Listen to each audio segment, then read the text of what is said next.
Let's start. Breathing and exchange of gases chapter है, हम start करते हैं। As you have read earlier, oxygen O2 is utilised by organism to indirectly break down nutrient molecule. Oxygen का जो है use करते हैं, कौन यूज़ करता है? ऑर्गेनिज्म यूज़ करता है ताकि वो ब्रेक कर सके जो न्यूट्रिएंट मॉलिक्यूल्स हैं, जैसे ग्लूकोज है, और उससे क्या करे कि एनर्जी को निकाल सके, ठीक है ना। To derive energy for performing various activities, बहुत सी एक्टिविटीज़ जो है वेरियस एक्टिविटीज़ वो करने के लिए। Carbon dioxide which is harmful is also release during the above catabolic reaction. Carbon dioxide जो होती है, जो कि हार्मफुल होती है, वो भी निकाल दी जाती है कैटाबॉलिक रिएक्शन जो है। कैटाबॉलिक रिएक्शन मतलब जब मॉलिक्यूल को तोड़ा जाता है, जिन रिएक्शनों में, उन्हें हम कैटाबॉलिक रिएक्शन कहते हैं, तो उसमें जो है कार्बन डाइऑक्साइड निकलती है। It is therefore evident that oxygen has to be continuously provided to the cell and CO2 produced by the cell have to be released out। तो CO2 को हमें क्या रिलीज़ करना पड़ता है? आउट, ठीक है, निकालना पड़ता है बाहर की तरफ, और ऑक्सीजन को कंटिन्यूसली बनाना पड़ता है।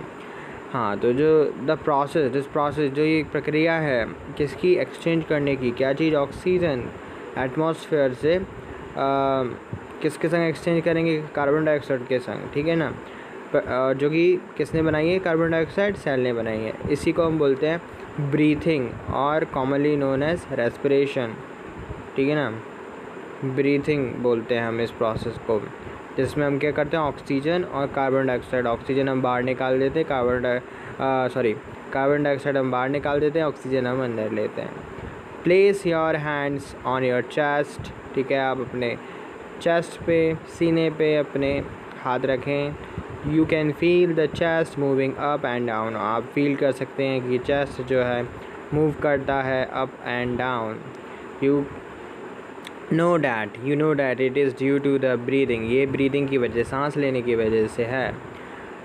The respiratory organ and the mechanism of breathing are describe in the following section of this chapter. Respiratory organs, mechanism of breathing vary among different जो ग्रुप्स ऑफ एनिमल्स हैं, उनमें जो मैकेनिज्म ऑफ ब्रीदिंग है, तो तरीका है breathing का, वो सब में डिफरेंट है मैकेनिज्म जो है, ठीक है ना। हाँ, डिफरेंट ग्रुप्स ऑफ एनिमल्स में depending mainly on their habitat, जो उनका हैबिटेट है, जहाँ वो रहते हैं, उस पर डिपेंड करता है मैकेनिज़्म। लेवल्स ऑफ ऑर्गेनाइजेशन, और वो किस तरीके से उनकी ऑर्गेनाइजेशन है, उस पर भी डिपेंड करता है। ऑर्गेनाइजेशन का मतलब है कि वो यूनिसेलुलर है कि मल्टी सेलुलर है, या फिर पूरा ऑर्गन सिस्टम है, पूरे का पूरा बॉडी है, इस तरीके से ऑर्गेनाइजेशन देखी जाती है। Lower invertebrates like sponges, lower invertebrates जैसे कि स्पॉन्जेस हैं, सीलेंट्रेट्स हैं, फ्लैटवॉर्म्स हैं, एट्सेट्रा, वो क्या करेंगे? एक्सचेंज करेंगे ऑक्सीजन को किससे? CO2 से, ठीक है ना। Exchange O2 with CO2 bye simple diffusion की प्रोसेस के द्वारा ऑक्सीजन और कार्बन डाइऑक्साइड का जो है एक्सचेंज होगा, ठीक है, डिफ्यूजन की प्रोसेस के द्वारा। Over their entire body surface, उनकी इंटायर बॉडी सरफेस, जो उनका बॉडी सरफेस है, उस पर। Earthworm use their moist cuticle and insects have a network of tubes. Earthworm जो है वो मॉइस्ट कटिकल्स, उनका पार्ट होता है उनकी बॉडी का, मॉइस्ट कटिकल्स, उसको यूज़ करते हैं रेस्पिरेशन के लिए। इंसेक्ट्स के पास है नेटवर्क ऑफ ट्यूब्स है। इंसेक्ट्स के पास क्या है? एक नेटवर्क है किसका? ट्यूब्स का, जिन्हें हम बोलते हैं tracheal tubes. To transport atmospheric air within the body, ताकि वो ट्रांसपोर्ट कर सके क्या चीज़? एटमॉस्फेरिक एयर जो है बॉडी के अंदर ट्रांसफ़र कर सके। किसके थ्रू करेंगे? किसके द्वारा करेंगे? ट्रैकियल ट्यूब्स के द्वारा करेंगे, हाँ, इंसेक्ट्स, ठीक है। Special vascularised structures called gills, special vascularised structures होती हैं गिल्स, ठीक है। Are used by the most of the aquatic arthropods, जो आर्थ्रोपॉड्स जो होते हैं उनमें कीड़े मकोड़े आते हैं, तो जो एक्वेटिक है मतलब पानी वाले हैं, वो ज़्यादातर जो हैं आर्थ्रोपॉड, वो गिल्स के संग होते हैं, उनके पास गिल्स होता है रेस्पिरेशन के लिए, ठीक है, उनके पास गिल्स होता है, ठीक है ना, ब्रीथिंग के लिए, ठीक है। And molluscs where as vascularised bags called lungs, ठीक है, और मॉलस्क में भी गिल्स ही होता है, ठीक है, मॉलस्क्स में और आर्थ्रोपॉड्स में, जो एक्वेटिक आर्थ्रोपॉड्स हैं उनमें गिल्स होती है। वेयर एज वेस्कुलराइज्ड बैग्स जिन्हें हम लंग्स कहते हैं, वो जो है टेरेस्ट्रियल फॉर्म्स जो होती हैं ऑर्गेनिजम्स की, टेरेस्ट्रियल मतलब कि जो ज़मीन पर पाई जाती हैं, वो लंग्स को यूज़ करते हैं ताकि वो ब्रीदिंग कर सकें, एक्सचेंज ऑफ गैसेस कर सकें, ठीक है। Among vertebrate fishes use gills, whereas reptiles, birds, mammals respire through lungs, ठीक है। वर्टिब्रेट्स में फिशेस जो होती हैं वो गिल्स यूज़ करती है, गिल्स होती है उनके पास। वहीं जब हम बात करें किसकी, अगर हम रेप्टाइल्स की बात करें, बर्ड्स और मैमल्स की बात करें, तो वो रेस्पायर करते हैं और रेस्पिरेशन करते हैं किसके थ्रू, लंग्स के थ्रू, ठीक है। Amphibians like frog can respire through the moist skin also. Amphibians जैसे कि फ्रॉग है, मेंढक है, वो रेस्पायर करता है किसके थ्रू, अपनी मॉइस्ट स्किन के through. Mammals have a well developed respiratory system, और मैमल्स जो होते हैं उनके अंदर बहुत ही अच्छे से डेवलप्ड एक रेस्पिरेटरी सिस्टम पाया जाता है। ह्यूमन रेस्पिरेटरी सिस्टम के बारे में बात करते हैं। We have a pairs of external nostrils, हमारे पास नथुने हैं, नॉस्ट्रल्स हैं, एक्सटर्नल बाहर की तरफ होते हैं, ओपनिंग है अबव द अपर लिप्स, जो हमारा ऊपर वाला लिप्स है उसके ऊपर है ना, हमारे पास एक ओपनिंग है, नथुने हैं, ठीक है ना, जिससे हम सांस लेते हैं। It leads to the nasal chamber, ये कहाँ जाता है, किसकी तरफ जाता है, ये किससे जुड़ा होता है, नेसल चैम्बर जो है उसकी तरफ जुड़ा होता है। किसके थ्रू जाता है ये, नासाल पासेज के थ्रू, ठीक है ना, हाँ, नासाल पासेज के थ्रू। इसको डायग्राम से मैं और अच्छे से समझाऊंगा। और जो नासाल चैम्बर है, नासाल चैम्बर जो होता है वो ओपन होता है किसके अंदर, नेसोफेरिंक्स के अंदर ओपन होता है। किसके अंदर ओपन होगा, नेसोफेरिंक्स के अंदर। Which is a portion of pharynx, nasopharynx का एक पोर्शन है, किसका, फेरिंग्स का ही एक हिस्सा है।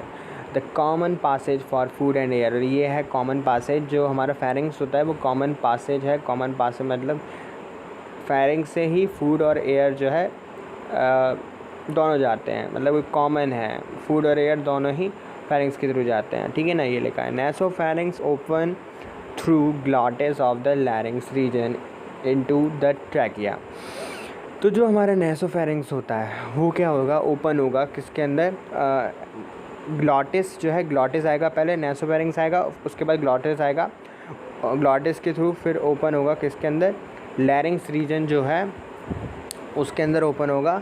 लैरिंग्स रीजन का जो ट्रैकिया है वहाँ पर, ट्रैकिया पहले आएगा नेसोफेरिंग्स, फिर उसके बाद आएगा ग्लॉटिस, और ग्लॉटिस के बाद ट्रैकिया आएगा, ठीक है ना। लैरिंग्स इज़ अ कार्टिलेजियस बॉक्स, लैरिंग्स जो होता है वो होता है कार्टिलेजियस बॉक्स होता है, which help in sound production. लैरिंग्स मदद करता है हमारा साउंड प्रोडक्शन में, ठीक है ना, हैंस कॉल्ड साउंड बॉक्स, इस वजह से हम लैरिंग्स को साउंड बॉक्स भी कहते हैं।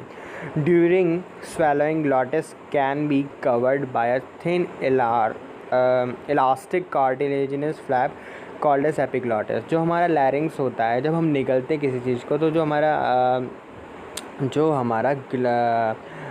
ग्लॉटिस है, ग्लॉटिस जो हमारा ग्लॉटिस पार्ट होता है, तो वो ग्लॉटिस पार्ट जो है वो कवर किया जाता है किसके द्वारा, इलास्टिक कार्टिलेजिनियस फ्लैप के द्वारा, जिसको हम एपिग्लॉटिस कहते हैं। एपिग्लॉटिस किसको कवर करेगा, ग्लॉटिस को। कब करेगा, जब हम कुछ निकल रहे होंगे।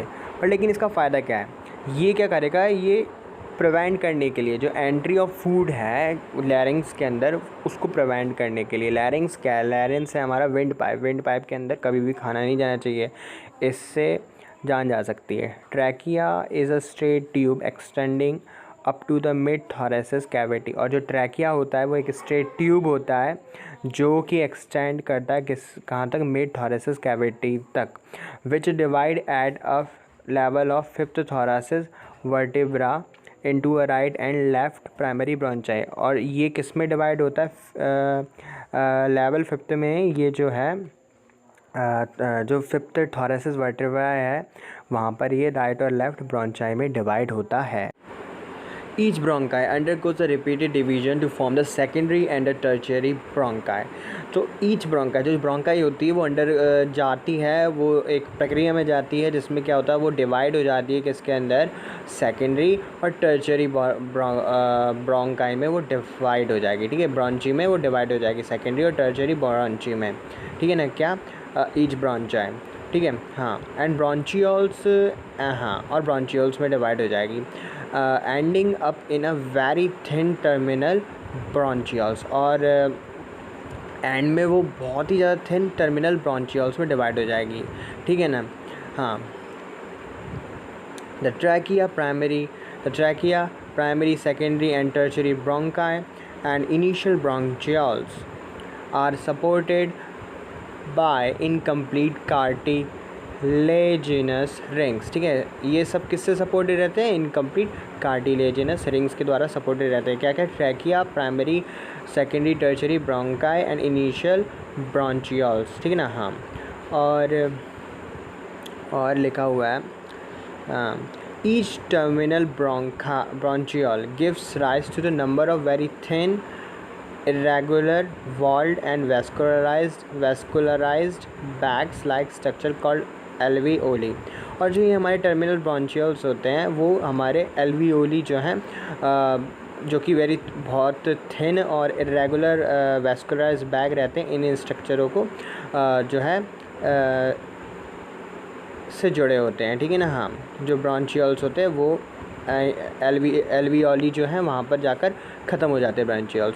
The branching network of bronchi, और जो ब्रांचिंग नेटवर्क होता है किसका? ब्रोंकाई का, ब्रोंचियल्स का और एल्वियोली का, वो हमारा क्या है? पूरा जो लंग्स है उसे फॉर्म करता है। ब्रोंकाई, ब्रोंचियल्स और एल्वियोली का जो पूरा का पूरा एक ब्रांचिंग नेटवर्क है। We have 2 lungs which are covered by the double layer pleura, ठीक है, PLEURA, ठीक है। तो हमारे पास 2 लंग्स होते हैं जो कि कवर रहते हैं, ढके रहते हैं किसके द्वारा? 2 दीवार वाली डबल लेयर वाली प्ल्यूरा के द्वारा। प्ल्यूरा उस लेयर का नाम है, विथ प्लूरल फ्लूइड, और उन 2 दीवारों के बीच में क्या होता है? प्लूरल फ्लूइड भी होता है। With pleural fluid between them it reduces friction on the lung surface, और इससे क्या होगा? इस फ्लूइड से फ्रिक्शन जो है कम हो जाएगा। The outer pleural membrane is close contact with thoracic cavity, ठीक है। जो आउटर प्लूरल मेम्ब्रेन है वो जो थोरेसिस लाइनिंग है उसके कांटेक्ट में होती है। हाँ, तो ये हमें डायग्राम दिया गया है फिगर 17.1, ठीक है। ये ह्यूमन रेस्पिरेटरी सिस्टम का डायग्राम है, ठीक है ना। तो इसमें सबसे ऊपर जो है हमें क्या? एपिग्लॉटिस है। एपिग्लॉटिस के नीचे क्या आता है? लैरिंग्स। फिर लैरिंग्स के बाद ट्रैकिया आता है। फिर ट्रैकिया के बाद क्या होता है? जो ट्रैकिया है वो ब्रोंकस में डिवाइड हो जाता है, ठीक है। ब्रोंकस में क्या होता है? डिवाइड हो जाता है। इसके बाद फिर हम जो हैं ये हमें लंग्स दिख रहे हैं, जो ये पिंक कलर के लंग्स दिए हुए हैं इसमें। और प्लूरल मेम्ब्रेन जो है, ये 2 प्लूरल मेम्ब्रेन भी हमें दिख रही हैं। इसके बीच में प्लूरल फ्लूइड होता है। एल्वियोली जो आपको ये बबल्स टाइप्स दिख रही हैं, एल्वियोली है। और प्लूरल फ्लूइड जो है वो बताया गया है। ब्रोंकियल्स भी जो है, ब्रोंकियल्स भी आप देख सकते हैं, ब्रोंकियल से एल्वियोली जुड़ी हुई है। तो ये हमारा पूरा डायग्राम है। और ये आप नीचे आपको यहाँ डायफ्राम दिख रहा होगा, डायफ्राम नीचे की तरफ। तो इस तरीके से ये पूरा का पूरा डायग्राम है। हाँ, तो अब हम बात करेंगे इनर प्लूरल मेम्ब्रेन के बारे में। जो इनर वाली, अंदर की साइड वाली प्लूरल मेम्ब्रेन है वो किसके कांटेक्ट में होती है? वो किससे सटी हुई रहती है? वो रहती है लंग सरफेस जो है, जो हमारी लंग्स हैं, जो हमारा जो एल्वियोली और जो ये सब कुछ है, इनसे सटी हुई रहती है, लंग से सटी हुई रहती है। कौन सी? जो हमारी प्लूरल मेम्ब्रेन है, इनर वाली pleural membrane. The part starting with external nostrils up to the terminal bronchioles constitute the conducting part, ठीक है। जो हमारा हिस्सा है, जो हमारी नथुने, जो नाक के नॉस्ट्रिल्स हैं, वहाँ से लेके, जिससे हम सांस लेते हैं, जो बाहर की तरफ होता है, वहाँ से लेकर कहाँ तक? ब्रोंचियल्स तक। वो बनाता है किसको? वो बनाता है कंडक्टिंग पार्ट को बनाता है। Whereas the alveoli, whereas क्या? जबकि जो एल्वियोली और उसकी जो डक्ट्स हैं वो बनाती है किसको? रेस्पिरेटरी या फिर एक्सचेंज पार्ट जो है उसको बनाती हैं, ठीक है। रेस्पिरेटरी सिस्टम के एक्सचेंज पार्ट को बनाती है। The conducting part transport the atmospheric air to the alveoli. जो कंडक्टिंग पार्ट है वो क्या करेगा? वो एटमॉस्फेरिक एयर जो है, एटमॉस्फेयर में जो एयर है उसको एल्वियोली तक ट्रांसफ़र करेगा, ठीक है। Clears it from the foreign particles, और जो फॉरेन पार्टिकल्स उस एयर में थे, एटमॉस्फेरिक एयर में थे, उसको निकालेगा, ह्यूमिडिफाई करेगा, मतलब उसमें शुष्क, मतलब थोड़ा सा जो है ह्यूमस, जो उमस टाइप की नहीं होती, थोड़ा सा जो बारिश का मौसम होता है तो जो हमारा जो एटमॉस्फेयर होता है उसमें थोड़ा सा पानी जैसा होता है, थोड़ा सा नमी होती है। हाँ, and also brings the air to body temperature, और जो एयर का टेम्परेचर है उसको भी बॉडी टेम्परेचर तक ला दिया जाएगा। Exchange part is site of actual diffusion, और जो एक्सचेंज पार्ट है मतलब एल्वियोली है, वहाँ पर क्या होगा, डिफ्यूजन होगा किसका, ऑक्सीजन और कार्बन डाइऑक्साइड का, between blood and atmospheric air, किसके बीच में, खून और एटमॉस्फेयर का जो एयर है उसके बीच में, ठीक है ना। Between the blood and atmospheric air में जो ऑक्सीजन और कार्बन डाइऑक्साइड का ट्रांसफ़र है वो होगा कहाँ, एल्वियोली में, ठीक है ना। यहाँ पे डिफ्यूजन होता है। The lungs are situated in the thoracic chamber, जो हमारी लंग्स होती हैं वो कहाँ पर सिचुएटेड है, कहाँ पर है, वो थोरेसिक चैम्बर जो है हमारी बॉडी का वहाँ पर सिचुएटेड है। थोरेसिक चैम्बर जो होता है वो क्या होता है, एयर टाइट चैम्बर होता है। The thoracic chamber is form dorsally by the vertebral column, जो थोरेसिक चैम्बर है वो डॉर्सली मतलब कि हमारी जो पीठ का वाला हिस्सा है, पीठ की वाला जो हिस्सा है वहाँ पर, तो ये किससे बनेगा, वर्टिबल कॉलम, जो हमारी रीढ़ की हड्डी है उससे बना है, किससे, वर्टिबल कॉलम से, ठीक है। वेंट्रली मतलब आगे की तरफ से बना है, किससे, स्टर्नम से, स्टर्नम जो एक पार्ट होता है उससे बना हुआ है आगे की तरफ से, ventrally. Laterally by the ribs, laterally मतलब कि साइड से, किससे, रिब्स से बना है। And on the lower side by the dome shape diaphragm, और लोअर साइड में थोड़ा सा कैविटी क्या होता है, डोम शेप्ड डायफ्राम रहता है, ठीक है, डायफ्राम।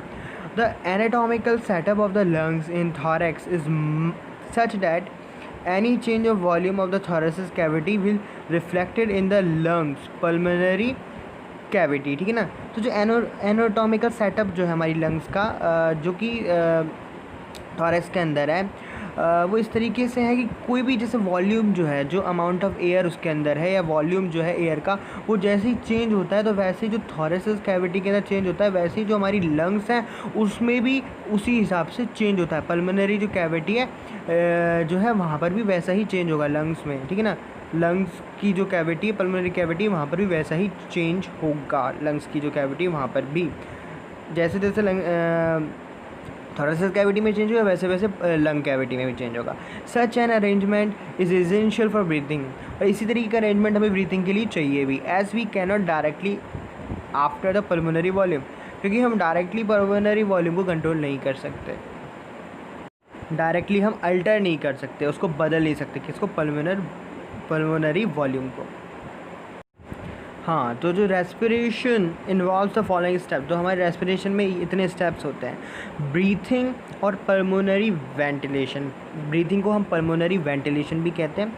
इसके द्वारा क्या होता है, by which atmospheric air is drawn in, ठीक है, अंदर की तरफ हवा खींची जाती है, ठीक है, ब्रीथिंग के द्वारा। एंड CO2 रिच, जो CO2 से भरी हुई रिच जो एल्वियोलर एयर है, जो एल्वियोली के अंदर एयर होती है, एल्वियोलर एयर है, उसको हम बाहर निकाल देते हैं। Diffusion, second point, diffusion of gases, oxygen and carbon dioxide across alveolar membrane. जो डिफ्यूजन होता है किसका, ऑक्सीजन और कार्बन डाइऑक्साइड का, किसके अक्रॉस, किसके द्वारा, एल्वियोलर मेम्ब्रेन के द्वारा होता है diffusion. Transport of gases by the blood, और ट्रांसपोर्ट किया जाता है किसका, गैसेस का ब्लड के द्वारा, उसके बाद, ठीक है ना, ट्रांसपोर्ट ऑफ गैसेस किया जाएगा किसके द्वारा, ब्लड के द्वारा, transport of gases. Diffusion of oxygen and carbon dioxide, और डिफ्यूजन होगा किसका, ऑक्सीजन और कार्बन डाइऑक्साइड का, किसके बीच में, ब्लड और टिश्यूज़ के बीच में। फिर उसके बाद क्या होगा, जो यूटिलाइजेशन होगा किसका, ऑक्सीजन का। ऑक्सीजन को हम क्या करेंगे, यूटिलाइज करेगा, कौन करेगा, सेल करेगा, किस काय के लिए, फॉर कैटाबॉलिक रिएक्शन, ठीक है ना। हाँ, कैटाबॉलिक मतलब तोड़ फोड़ वाली रिएक्शन, मॉलिक्यूल्स को तोड़ने वाली रिएक्शंस के लिए ऑक्सीजन का यूज़ होगा। And resultant release of carbon dioxide, और कार्बन डाइऑक्साइड जो है हमारा प्रोडक्ट बनेगा, रिजल्ट बनेगा, ठीक है ना, उसका परिणाम जो होगा कार्बन डाइऑक्साइड का बनना होगा। Cellular respiration as dealt in chapter 14 respiration, ठीक है ना, इसको हम सेलुलर रेस्पिरेशन भी कहते हैं, जो 5th पॉइंट है वो, ठीक है ना।